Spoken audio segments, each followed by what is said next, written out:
E aí, pessoal, tudo bem com vocês? Estamos gravando, né, essa aula de hoje de Humanos Essencial. Vocês já me conhecem, né? Meu nome é Giovana. E essa aula ela vai ser dividida em duas partes. A primeira comigo, tá? E a segunda vai ser com a professora Silvia.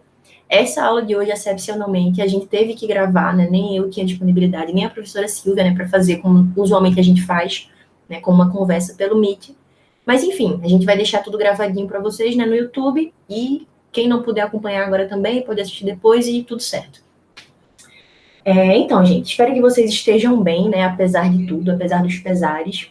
Vocês já sabem que se precisarem de alguma coisa, vocês podem entrar em contato com a gente, né, podem entrar em contato comigo, manda mensagem lá no Instagram, no WhatsApp, que a gente está aqui à disposição, beleza? E o assunto de hoje, né, eu estou compartilhando a tela aí com vocês, vai ser sobre modernidade e colonialismo. Eu vou ficar com esse primeiro conceito, o de modernidade, e a professora Silvia vai falar um pouco mais sobre colonialismo. Então, a gente já teve uma aula sobre Idade Moderna, tá? No horário de História Normal, que foi comigo, com o professor Helder e com Silvia também. E aí, o que eu vou fazer hoje é fazer uma revisão, certo? Trazer uma revisão dos conceitos, trazendo, né, para a interdisciplinaridade das humanas, que é o objetivo dessa aula de humanas essencial. Como vocês podem utilizar isso em outras matérias, como vocês podem utilizar isso na redação, e uma revisão como um todo também, de modernidade na Europa, porque depois dessa aula vocês não vão mais ver nada de modernidade, tá? Durante o resto do ano. Só quando a gente for fazer revisão lá no final, né? Talvez algum professor, não sei se vai ser eu, a gente vai retomar esses conceitos, né? Quando chegar mais perto do Enem. Mas até então, vocês só vão ter essa aula de agora. Então, se tiverem dúvidas, olhem a ficha, tanto a ficha de modernidade como a fichinha que eu e Silvio vamos fazer desse assunto também, tá? E, além dessa revisão, eu quis trazer algo um pouco diferente também. Além da gente ver modernidade na Europa, que foi basicamente o que a gente viu até agora, né, de Idade Moderna, eu vou falar um pouco de modernidade para além da Europa. Não vou me aprofundar, porque não adianta a gente se aprofundar, porque não cai tanto no Enem para vocês. Mas é interessante e é importante que vocês saibam as relações que tem entre os estados europeus nesse período de modernidade, sobretudo quando a gente fala de expansão marítima. Porque quando a gente está falando de expansão marítima, desculpem, a gente está falando de uma expansão para outros locais do mundo. A gente está saindo de Europa, de Portugal e de Espanha, né, que foram assim, os pioneiros, mas depois Holanda, França, Inglaterra também, e chegando nas Américas, e chegando em África, chegando nos países asiáticos. Então, é interessante a gente minimamente ter um olhar para esses outros continentes, para esses outros locais. Então, depois de falar de Europa, né, de retomar o que a gente já viu, eu vou falar um pouquinho disso para vocês também. Agora eu vou abrir aqui os slides, porque senão eu não consigo passar para vocês.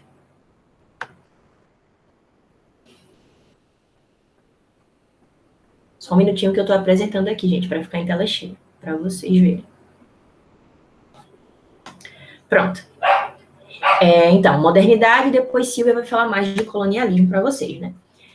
Contexto histórico de modernidade, o que é que a gente pode falar? Primeiro, deixa eu citar vocês no espaço-tempo, né? Se a gente fosse fazer uma cronologia, uma linha do tempo da história, seria basicamente assim: a gente tem a Idade Média, né? De feudalismo, a gente já viu um pouquinho sobre isso, né? De feudalismo, daquela sociedade de classes diferentes, né? Tem o clero, tem a nobreza e tem ali os camponeses, tem o trabalho servil. Não tem tanto desenvolvimento do comércio, né? Apesar de ter minimamente, não tem uma moeda de uso único. Então, a gente está falando desse momento, da Idade Média. E aí tem também um momento que a gente pode chamar de Idade Contemporânea, que seria pós-Revolução Francesa, pós-1789, século XVIII em diante, tá? E seria até os dias atuais. E esse momento que está no meio, né, entre uma Idade Média e uma Idade Contemporânea, é o que a gente chama de período moderno, ou modernidade. E aí, esse período foi homogêneo? Não, não foi homogêneo. Existem várias características, né, diferentes. De novo, quando a gente fala em Europa, a gente consegue pegar algumas características gerais, alguns contextos gerais, que são úteis para vocês na prova do Enem. Poxa, vi uma questão de modernidade, já se situar no tempo. Mas é importante que a gente fale das características individuais de cada estado. Né? Nesse momento tem a formação dos estados modernos. né? Estado não é Estado, tipo, dentro do país, não. Estado é como se fosse os próprios países. A formação de uma nação, né? Unificação de Portugal, unificação da Espanha, da Holanda, da Itália. A gente começa a ter a formação desses estados modernos, estados nacionais, na figura de um rei, que seria a cabeça, o chefe desse estado, né? Tem também os nobres, a ascensão de uma burguesia, que são os comerciantes que lá na Idade Média, né, começaram a se aventurar ali, a buscar especiarias nas Índias, na Ásia. Então tem uma classe de pessoas que começa a ascender socialmente, né, minimamente, a acumular capital, acumular dinheiro e lucros, né? Então a gente tem nesse momento a ascensão de uma burguesia, e aí essas pessoas, né, esse contexto vai ser o que vai desembocar depois no capitalismo. Então a gente vê aí, entre a Idade Média e a Idade Moderna, também as bases do que vai vir a ser o capitalismo. Beleza? Então, contexto social, como eu coloquei aí, né, bem didático esses slides para vocês, vai estar disponível para vocês na plataforma, mas se quiserem ir anotando, né, para ir pensando melhor, né, para ir anotando e tendo uma ideia melhor, né, do que é que eu vou falando enquanto eu vou dando aula. Então, proliferação dessas cidades e de ligas comerciais, certo? Uma coisa está ligada à outra. A gente tem a formação dessas cidades, dessas vilas ao longo da Europa, em outras regiões, no norte da África, né, na Ásia também, justamente por ser um local de viagens, né, dessas pessoas, desses burgueses, desses camponeses que estão começando a se aventurar para acumular capital. Então, a gente tem nesse momento também o desenvolvimento ainda maior de ligas comerciais, de feiras, que no final da Idade Média já existiam, mas aí nesse momento vai se intensificar bem maior com o surgimento das vilas e das cidades, do comércio com o Oriente, né? Então, a gente tem um centro comercial no qual essas trocas, né, inclusive a adoção de moedas únicas em maior número, né? Um rei, um estado, ele utiliza aquela moeda como sendo a da nação dele. Então, tudo isso vai ajudar a intensificar o comércio e aumentar as cidades, a classe burguesa, né, e essas feiras como um todo. Também é nesse contexto da Idade Moderna que a gente vai ver a grande crise do século XIV, né, que são conhecidos os 4 cavaleiros do Apocalipse, né, de forma bem genérica, que foi basicamente a fome, a peste, a guerra e a morte. Né? Tudo isso junto também vai acontecer devido a esse crescimento doido que está acontecendo na Idade Moderna. Então, tem muito mais gente, tem muito mais guerra, tem muito mais disputa por espaços e territórios, e, consequentemente, também, às vezes, vai ter falta de alimentação, né, que a gente viu isso na aula passada, vocês podem, na aula passada não, na aula de modernidade, vocês podem encontrar isso na ficha de vocês. Falando melhor sobre essa crise, né, mais especificamente. Aqui começou uma revisão, eu não vou retomar todos esses pontos. E, por fim, o contexto político.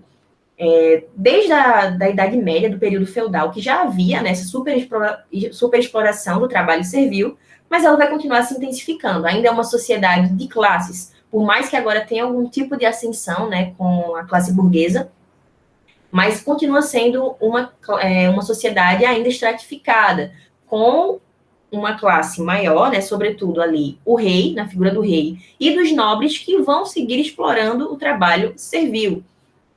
Então, tem sim rebeliões camponesas, e por causa dessas rebeliões camponesas ali entre a Idade Média e a Idade Moderna, vai haver meio que um acordo entre nobres e reis, né, vão se juntar ali como uma classe mais poderosa, uma classe mais alta, para que haja maior proteção, para que haja unificação, para que o poder não fique tão disperso como estava na Idade Média, né, que tinha ali um nobre e ele meio que delegava outros territórios para outras pessoas, né, para um conde, um duque. Então, vai haver uma unificação nesse sentido, de proteção por interesse de território, por interesses comerciais. Então, na Idade Moderna, a gente vê uma intensificação da soberania na figura de um rei, na figura de uma pessoa que é responsável por ter todo o poder maior. Claro que tem todo um aparato burocrático, existem vários nobres em diversas funções.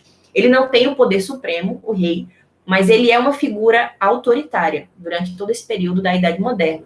Não à toa, quando a gente fala de França, né, a gente lembra de reis completamente autoritários, como foi o rei Luís XIV, que ele se dizia ser o rei Sol, né? Ele dizia, o Estado sou eu. Veja só, né? Que figura tão autoritária como essa. Também falando de Idade Moderna, a gente entrou para falar das características culturais, beleza? A gente viu sociais, políticas, econômicas, mas também culturais. Realmente, de fato, muitas mudanças ocorreram nesse período de Idade Moderna. Uma coisa que a gente vê bastante, né, é uma mudança social e política no sentido de que o foco não é tanto, né, não é tão forte, começa a mudar um pouco daquela figura que as pessoas tinham em relação à teocracia, certo? Que era muito forte na Idade Média e vai continuar sendo, sim, na Idade Moderna, mas com algumas mudanças. As pessoas começam a focar bastante na figura do ser humano, se colocam no centro do mundo, né? Por isso que a gente pode falar de um humanismo. E por que esse movimento acontece? Antes a gente tinha uma figura ali limitada na classe nobre, na classe do rei, do clero, isso na Idade Média. E aí agora que a gente tem uma burguesia em ascensão, tem uma classe de pessoas que antes não podiam ascender, mas agora estão ascendendo por meio do lucro e do comércio, eles começam a querer se desprender dessas ideias da igreja e da religião da Idade Média. Então eles falam, não, o foco tem que ser a gente, o ser humano. Então isso vai ser assim um estalo que vai trazer mudanças na política, no contexto social, nas artes, e aí nas artes a gente vê isso muito grande no renascimento cultural, né? O renascimento, esse nome, também é uma disputa de poder, né? Porque se eles falam que estão renascendo de algo que antes era, eles não gostavam, né? Que antes era a morte, que antes era obscuro. Não à toa foram os renascentistas que chamaram a Idade Média de Idade das Trevas, o que a gente já viu também que não é verdade, né? Mas enfim, eles falam de um renascimento e isso vai ser visto muito forte nas artes e também em outras áreas culturais. Então, nesse momento, como eu falei, tem uma ruptura com a religião, mas não é de todo. Ainda tem um grande contraste, sabe? Ainda tem uma oposição entre essas duas figuras, da razão e da fé, do ser humano e da religião, né? Da figura de Deus e do rei, mas também da liberdade do indivíduo, né? Na figura desses burgueses, dessas pessoas que estão ascendendo socialmente. Então, nesse período, o que é que a gente pode falar também das artes barrocas? E aqui, né, para vocês se ligarem nessa questão da interdisciplinaridade das disciplinas, porque a gente fala de história, mas também pode falar de literatura, também pode falar de história da arte, também fala de imagens e pinturas que caem no Enem, às vezes, para vocês identificarem qual que é aquela corrente literária, aquela corrente artística. E nesse momento do Renascimento, a gente está falando do Barroco, né, que é justamente essa figura de oposição do claro e do escuro, da razão e da fé, né, do foco no ser humano e do foco na religião. Justamente por essas questões que eu estou falando é que vocês vão ver nas artes, na literatura, um foco muito grande na valorização do corpo. Então, a gente tem aquelas esculturas e pinturas clássicas, né, como as de Michelangelo ou da Mona Lisa, focados bastante no realismo e focados bastante na figura do corpo, né, de mostrar o sofrimento, de mostrar o ser humano. Outras duas coisas, a anatomia e a perspectiva, que antes não tinha tanto na Idade Média. A gente tem aquelas figuras mais planas, e agora, nesse momento, a gente começa a ver as coisas com outras perspectivas, né, com um plano de fundo, com essa ideia de profundidade. Então, é uma tentativa mesmo de romper com aquela arte e com aquela ideia política e social como um todo que se tinha na Idade Média, né? Que eu trouxe algumas das figuras mais famosas, né? Essa de baixo aqui, eu não sei se vocês conseguem ver a setinha, mas enfim, é a criação de Adão, né? Que aí tem uma pegada interessante, que é meio duplo sentido mesmo. A criação de Adão é Deus criando Adão ou é Adão criando a figura de Deus, entendem? Então tem essa oposição de ideias. Né, ali tem Davi, né, o famoso, né, que é a figura do corpo humano, que tem essa ideia de se estudar a anatomia, né, outra coisa também, porque o renascimento também acontece nas ciências, certo? Então, o que antes era muitas vezes visto como tabu ou como errado pela igreja de você abre corpos para estudar. Então, nesse momento, vai ter uma condenação daquilo que não era feito na Idade Média e uma aprimoração, né, um estudo maior do corpo humano, da figura do ser humano.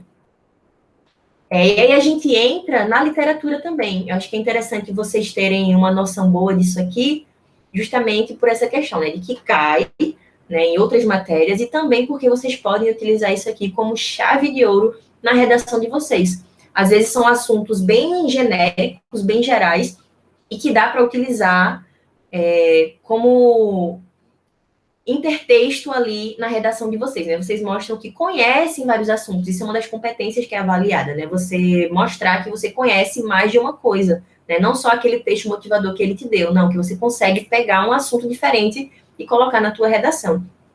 Então, isso aqui é bem interessante, né? Vocês vão anotando aí que é baú de tesouro para vocês. Então, na Itália, a gente tem alguns nomes, né, interessantes, como Dante, né, Michelangelo, Da Vinci. Na França, a gente tem Rabelais, que ele escreve o Gargantua e Pantagruel, que é uma sátira, né? É uma sátira à ideia da Igreja Católica medieval. Na Espanha tem o famoso Dom Quixote de La Mancha, que também é uma sátira, né? Então, vejam como a gente começa a ter bastante esse recurso, né, da ironia, para justamente fazer uma condenação daquele momento anterior e dizer que o certo é agora, né? O renascimento, o ser humano. Também tem em Portugal, né, com os Lusíadas, e tem uma coisa bem interessante, que é muito focado na ideia do ser humano, dos sentimentos humanos, né? Então, a gente vai ter na poesia também, né, focando no amor, na paixão. Outro exemplo, na Inglaterra, né, de Shakespeare, né, os clássicos Romeu e Julieta. Então, para vocês verem como vai ser uma mudança até na literatura, do que a gente tinha no período medieval, né, que tinha, beleza? Tinha também romances e etc. A gente já viu tudo isso na aula de medieval. Só que aqui, no Renascimento, vai ser uma proposta de ruptura ainda maior, de maior desenvolvimento de outras áreas de forma mais aberta, justamente por ser ideias e movimentos dessa classe que está aumentando e que está querendo espaço político. Nunca desassociem o que está acontecendo no mundo artístico, né, na literatura, nas artes, do que está acontecendo no contexto político geral. Uma coisa não está desassociada da outra. Então, esse grupo da burguesia que está ascendendo, que está crescendo, que quer espaço, que quer tomar decisões políticas, que não quer delegar tudo mais à figura do rei, são essas pessoas que estão também estudando, que estão investindo nessas artes, nesse renascimento também artístico. Também é na modernidade que a gente fala, né, de mudanças em todos os âmbitos, inclusive nas reformas religiosas. É nesse período que vai surgir o protestantismo, né, que em 1517, a gente já viu isso também na aula de modernidade, Lutero, né, ele vai se revoltar contra aquele monopólio, aquele poder que tinha a Igreja Católica. Então ele vai dizer, não, isso aí que vocês estão dizendo está errado. Como assim? Só os padres e só vocês podem ter contato direto com Deus, né? Então ele vai ser contra diversas colocações que a Igreja Católica está colocando ali na Idade Média, né, essa ideia de poder, ele vai questionar isso. Vai ser contra as indulgências e simonias, né, que é basicamente aquilo que a Igreja Católica vendia para as pessoas, né, para os fiéis, né, dizia que você estava comprando um terreno no céu, estava comprando um pedaço da cruz de Jesus Cristo. Então ele vai ser contra tudo isso, né? Ele e diversas outras pessoas também dessa classe que está em ascensão. A gente tem outras figuras também, porque no luteranismo, beleza, a gente tem esse apoio, né, da nobreza que está ali ascendendo, querendo mais participação também. A gente tem o calvinismo, que, diferente do luteranismo, vai ter ainda mais apoio da burguesia, porque eles vão dizer que a salvação vai ser predestinada. Então, essa predestinação, ela vai se mostrar, a prova de que você é salvo é pelo meio de que você está enriquecendo. Então, quanto mais você enriquece, significa que Deus está abençoando ali e está mostrando que você é predestinado a ser salvo. O que antes, no período medieval, era condenado pela Igreja Católica. Né? Você não podia acumular riquezas, isso era visto como algo errado, né? Só eles que podiam, no caso, né? A gente viu isso na aula de Idade Média, que a igreja, né, o clero, acumulava riquezas imensas, né? Então, nesse momento, tudo isso vai começar a ser questionado. E também, uma outra reforma que a gente pode falar é do anglicanismo. E aqui, né, é algo interessante, porque vai ser o próprio rei, Henrique VIII, que vai fundar essa religião. Ele não estava gostando, não estava satisfeito com o controle que a Igreja Católica estava tentando propor, né, ali, e que tinha, de fato, nos reinos. Então, ele se opõe àquilo ali, àquela decisão, e fala, não, eu vou me separar da Igreja Católica e, a partir de hoje, vou fundar a minha própria vertente da religião, que é o anglicanismo. Então, ele funda essa corrente, né, na qual o rei é o chefe da igreja e do Estado. Não é mais o Papa, não é mais o papado, né, lá na Itália. Agora, Henrique VIII, que é o chefe, né? Então, para vocês verem também como é um momento de vários conflitos e de vários contextos, né? A gente tem a nobreza ali apoiando o rei que agora se torna uma figura de junção de poder, né, de unificação do Estado e do poderio. A gente tem também uma burguesia que está ascendendo e questionando muito desse poder, né, no total no controle do rei e dos nobres e da igreja. Então, é um momento de diversos conflitos.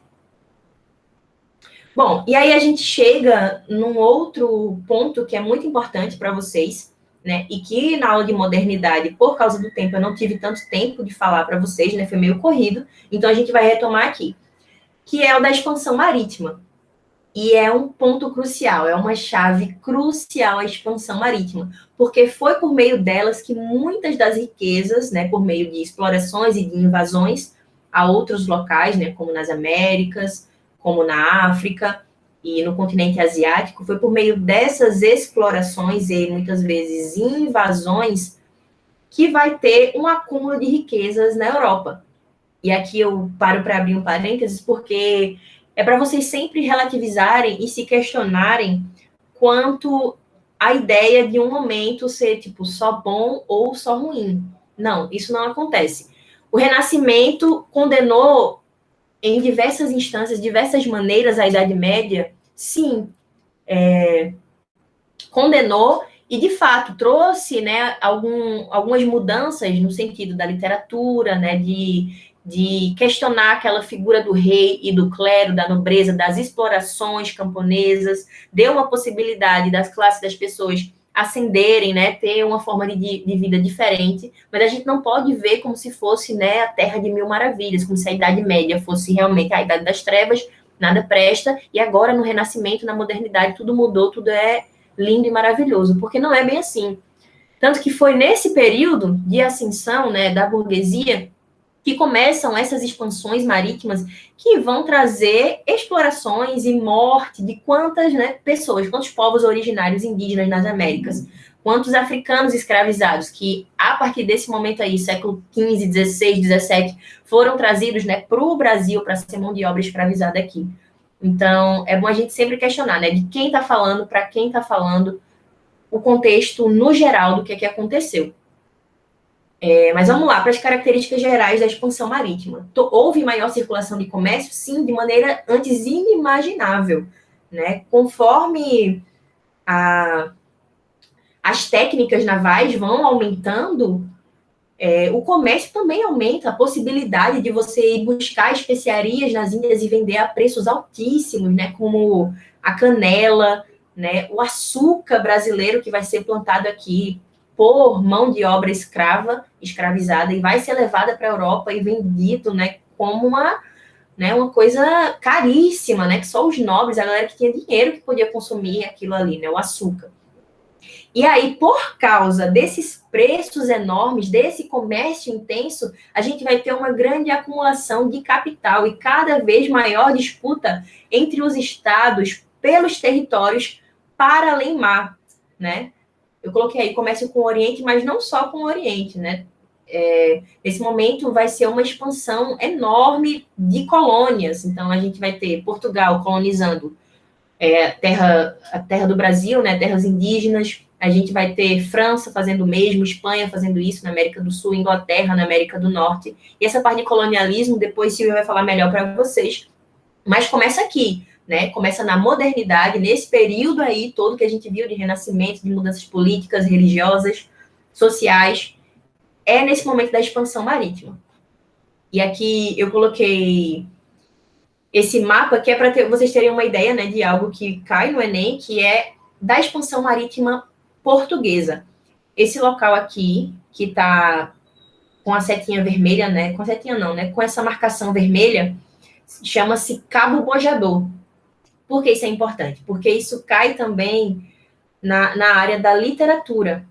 Eu trouxe até aqui para vocês, ó. Esse carinha aqui, Fernando Pessoa, não sei se dá para ver direito, mas enfim, esse pequeno livrinho, tá? Ele é de poemas de Fernando Pessoa. Fernando Pessoa é um escritor português do século XX, né? 1900 e alguma coisa, não lembro agora. Então, ele vai escrever justamente um poema sobre esse período aí, da expansão marítima portuguesa. E aí é importante que vocês saibam, porque, enfim, foi a expansão marítima portuguesa que fez chegar aqui no Brasil, né? Isso não começou do nada. Começou, primeiro, por essas regiões, né, da África, né, pelo movimento que eles chamavam de feitorias, ou seja, ia pela costa africana, né, chegando de canto em canto, colocava ali uma feitoria, que era meio que um centro comercial, né, um centro para você estabelecer os seus navios. E aí, aos poucos, eles chegam nas ilhas, né, nas ilhas de Açores, nas quais eles já começam a plantar ali a cana-de-açúcar, e depois essa técnica, né, vai sendo levada até chegar nas Américas, né? Então, é nesse momento aí da expansão portuguesa, da expansão marítima portuguesa. E aí eu vou ler esse trechinho da poesia do Fernando Pessoa para vocês verem, tá? E vocês vão ver como isso pode ser útil para vocês em outras matérias também. Vê só, o nome do poema é Mar Português. E o Fernando Pessoa, ele diz assim: Ó mar salgado, quanto do teu sal são lágrimas de Portugal. Por que cruzarmos, quantas mães choraram, quantos filhos em vão rezaram, quantas noivas ficaram por casar, para que fosse nosso. Ó mar, valeu a pena? Tudo vale a pena se a alma não é pequena. Quem quer passar além do bojador, olha o bojador, tem que passar além da dor. Deus ao mar o perigo e o abismo deu, mas nele é quem espelhou o céu. E aí, Fernando Pessoa, ele fala, né, desse momento de expansão marítima, né, com um ar meio saudoso, né, de como foi sofrido, né, quantas lágrimas, né, porque, de fato, foi um momento delicado, né, em que várias pessoas morreram, vários navios nunca mais voltaram a aparecer, muitos se perderam, já que eles não conheciam aquele território, né, era algo antes inexplorado, nesse período aí, né, do século XV, XVI, início do século XV.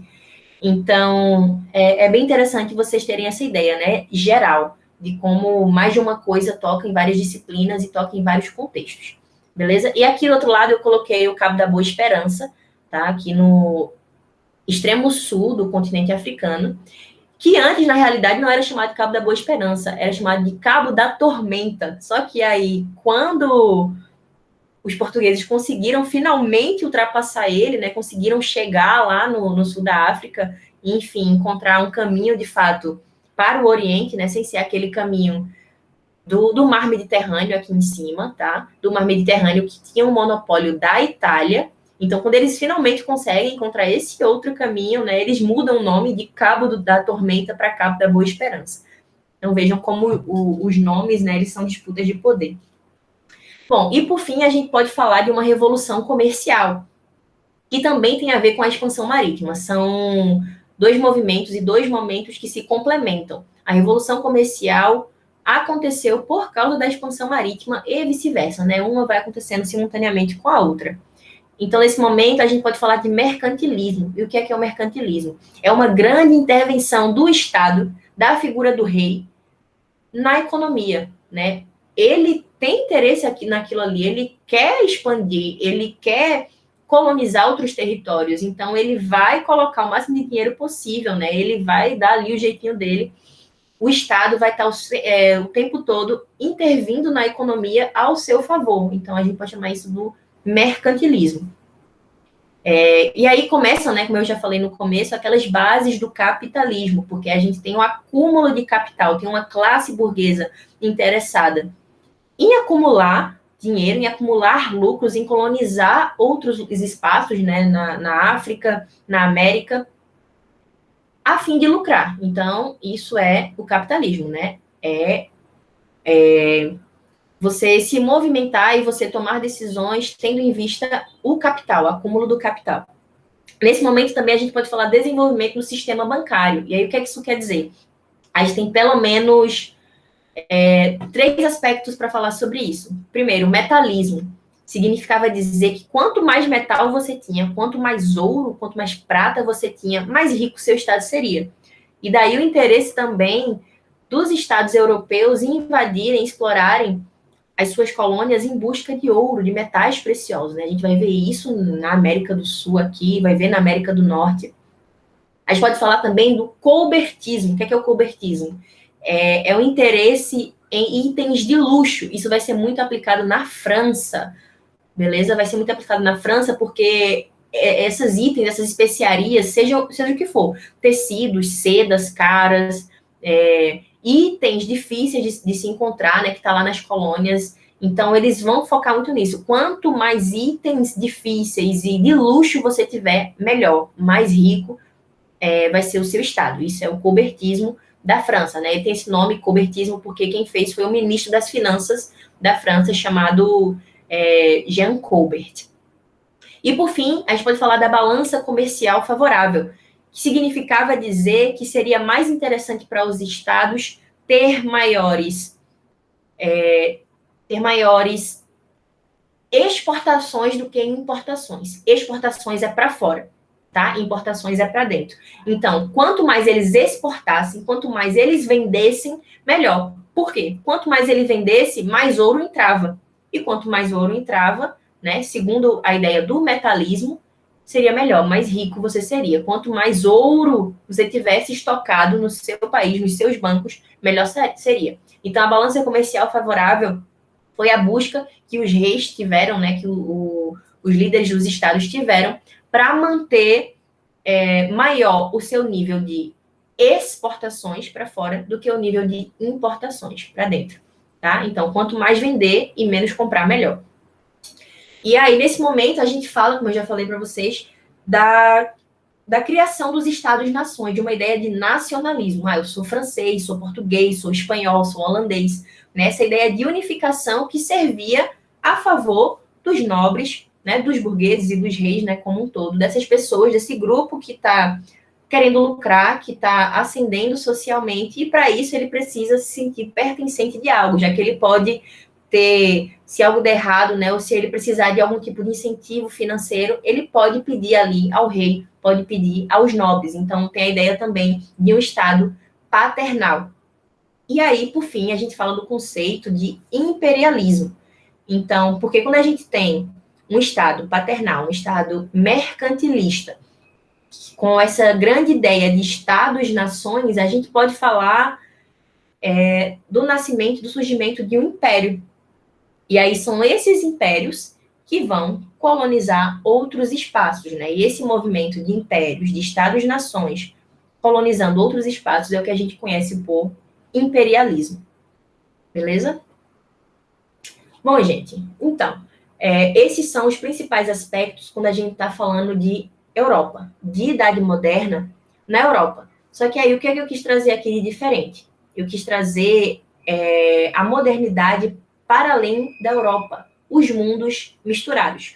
Porque até aqui, o que a gente viu na aula de modernidade e nessa revisão que eu fiz agora, né, pegando os principais aspectos, é a ideia de como o europeu, de como o português, né, com a expansão marítima, chegou no Brasil, chegou nas Américas, como a Inglaterra chegou na América do Norte. Então, tem muito essa ideia da visão do europeu para fora.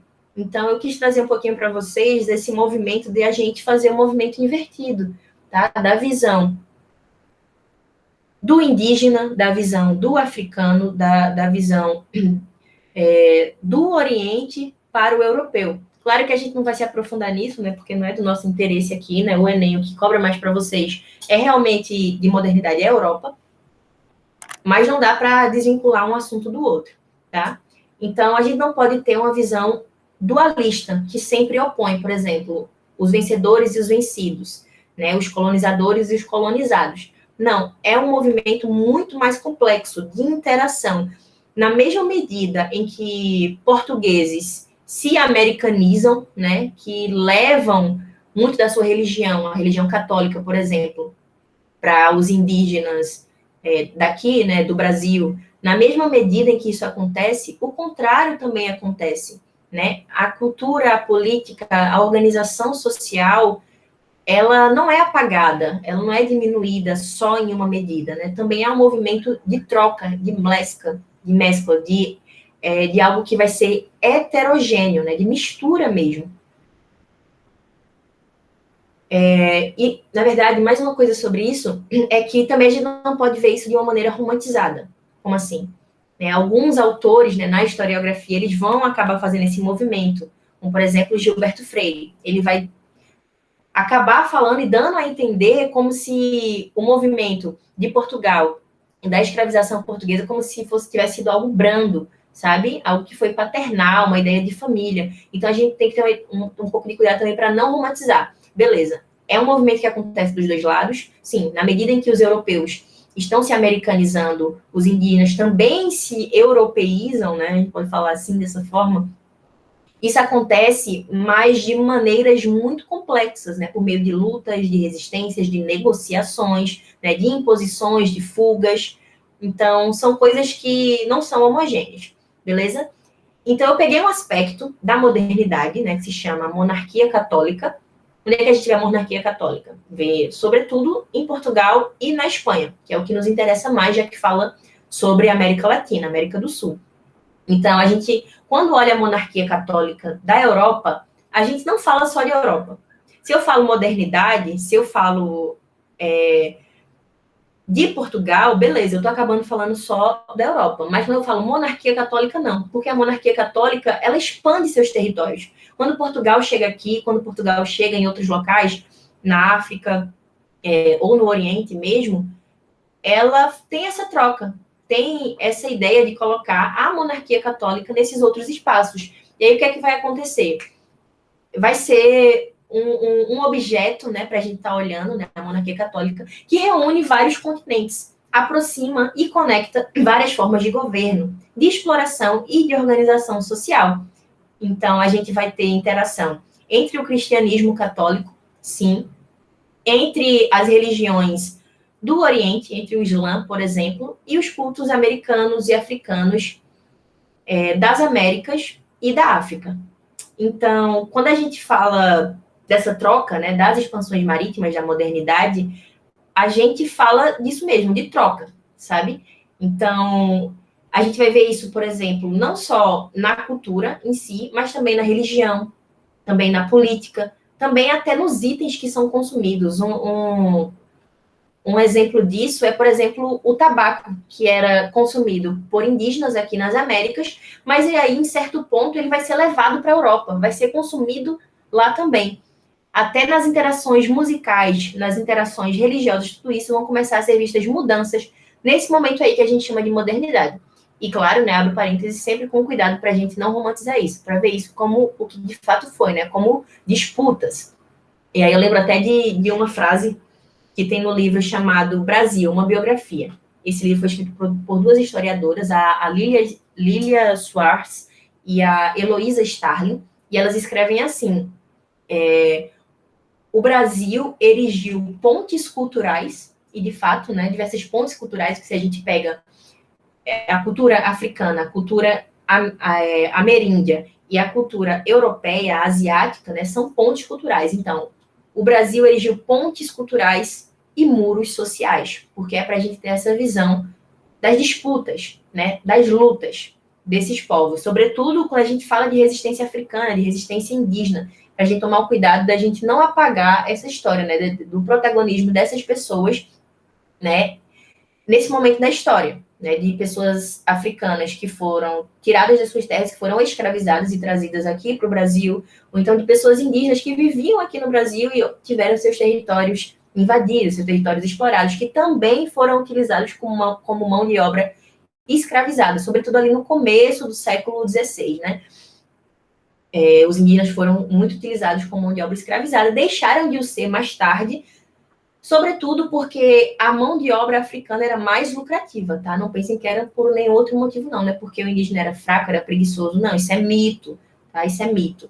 É porque a mão de obra escravizada africana se tornou mais lucrativa para os colonizadores portugueses. Era muito mais lucrativo você vender um escravo, um escravizado africano, do que trabalhar com a mão de obra indígena que já estava ali na terra. Eles queriam lucrar, né? Eles queriam que as pessoas pagassem, que os colonos brasileiros que estavam aqui no Brasil pagassem para que houvesse aquele trâmite, né? Toda aquela viagem pelo Atlântico, que era cara. Então, por isso que se tornou mais lucrativo. Então, outro ponto que a gente pode falar é da expansão do Ocidente. Então, vejam só, a monarquia católica, ela se via tanto na Europa, mas também na Bahia, no México, em Goa, em Luanda, ou seja, em diversos locais ao longo do planeta, você vai encontrar algo em comum, né? Que nesse momento específico é o que eu trouxe para vocês, que é a monarquia católica. Isso também vai se representar na arquitetura, na literatura, no direito, na forma como as pessoas veem, interpretam as leis. Tudo isso vai acabar sendo compartilhado por esses locais diferentes, né? Com as resistências e tudo mais. As línguas também, né? Não à toa a gente tem o português de Portugal. Aqui no Brasil a gente fala também português, né? Abrasileirado. Mas também as colônias, ex-colônias portuguesas em África, diversas delas também falam português. Então a gente vai ter muito isso em comum também. As línguas, os idiomas e essas disputas, né? Em torno da cultura. Bom, outro aspecto importante são as viagens, os viajantes. Eu coloquei uma imagem aí do Marco Polo, tá? Ele foi um dos primeiros europeus a viajarem para o Oriente. Isso aí, eu acho que isso em média no século XI, no século XII, agora eu não tenho certeza.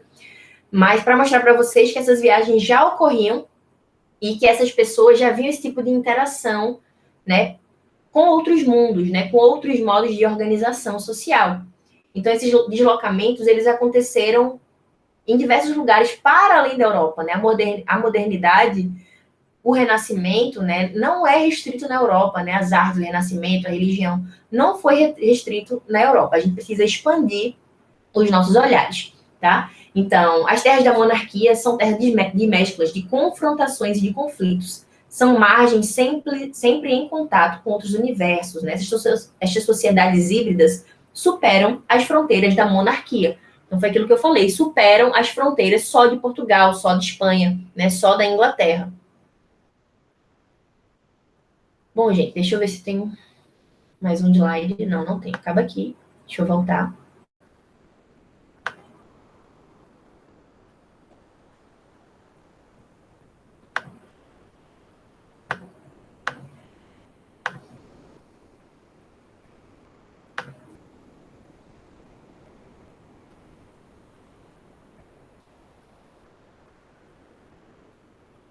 Pronto.